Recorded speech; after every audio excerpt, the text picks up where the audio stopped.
2000 साल पहले एक ऐसे व्यक्ति का जन्म हुआ जिसने दुनिया को प्रेम, दया और क्षमा का असली अर्थ सिखाया। उसका नाम था यीशु। यह कहानी शुरू होती है एक छोटे से नगर बैतलहम से, जहां एक साधारण गौशाला में एक बालक का जन्म हुआ। मरियम और यूसुफ एक साधारण दंपति और उनका ये बालक दुनिया में जिसे ईश्वर का पुत्र कहेगी, यह बच्चा ईश्वर का आशीर्वाद है। यीशु का बचपन नाज़रेत में बीता। वह साधारण जीवन जीते थे, लेकिन उनके भीतर कुछ असाधारण था। वह बचपन से ही ज्ञान की बातें करते थे। लोग उनकी बातों को सुनकर आश्चर्य में पड़ जाते थे। जब यीशु लगभग 30 वर्ष के हुए, उन्होंने अपनी सेवा की शुरुआत की।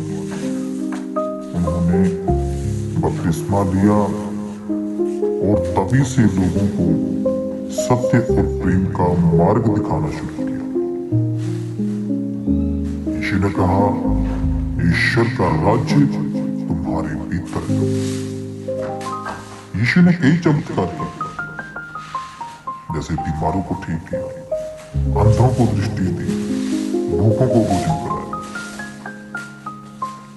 लेकिन उनके लिए सबसे बड़ा चमत्कार था लोगों के दिल बदलना।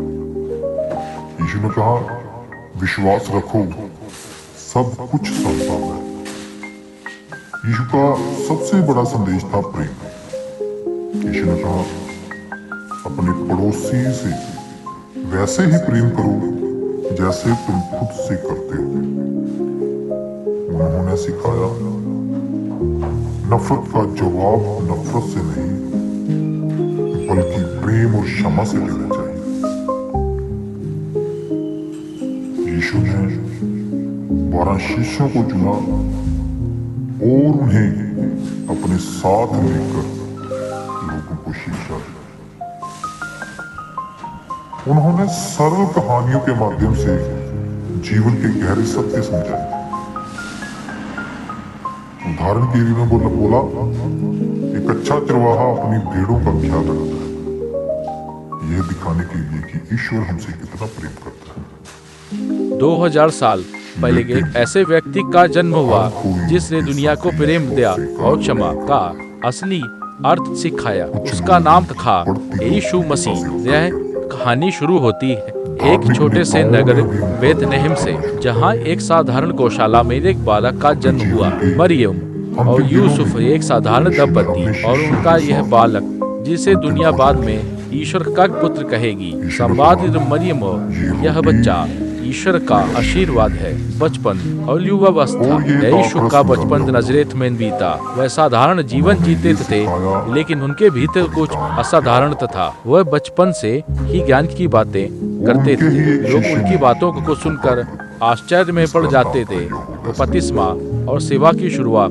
जब यीशु लगभग 30 वर्ष के हुए, उन्होंने अपनी सेवा की शुरुआत की। उन्होंने बपतिस्मा लिया और तभी से लोगों को सत्य और प्रेम का मार्ग दिखाना शुरू किया। ईश्वर का राज्य तुम्हारे भीतर है। चमत्कार।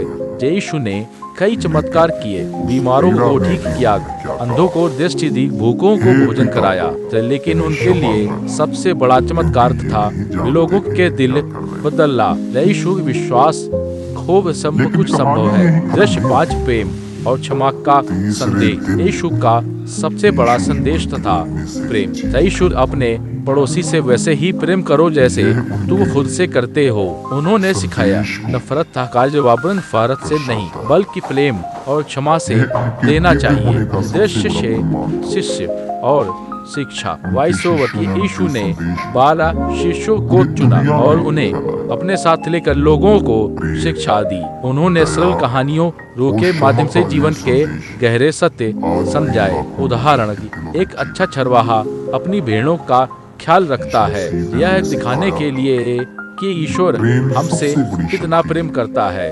विरोध और संघर्ष, लेकिन हर कोई उनके संदेश को स्वीकार नहीं कर पाया। कुछ लोग उनकी बढ़ती लोकप्रियता से डर गए। धार्मिक नेताओं ने उनका विरोध करना शुरू कर दिया। अंतिम भोज, अपने जीवन के अंतिम दिनों में यीशु ने अपने शिष्यों के साथ अंतिम भोज किया। यीशु की यह रोटी मेरा शरीर है और यह दाहरस मेरा लहू। उन्होंने सिखाया कि बलिदान क्या होता है, गिरफ्तारी और न्याय। उनके ही एक शिष्य ने उन्हें धोखा दिया और यीशु को गिरफ्तार कर लिया। उन पर झूठे आरोप लगाए गए और अंत में उन्हें मृत्यु की सजा दी गई। दृश्य 10 क्रूस पर चढ़ाया जाना। यीशु को क्रूस पर चढ़ा दिया गया, लेकिन उस पीड़ा में भी उन्होंने क्या कहा?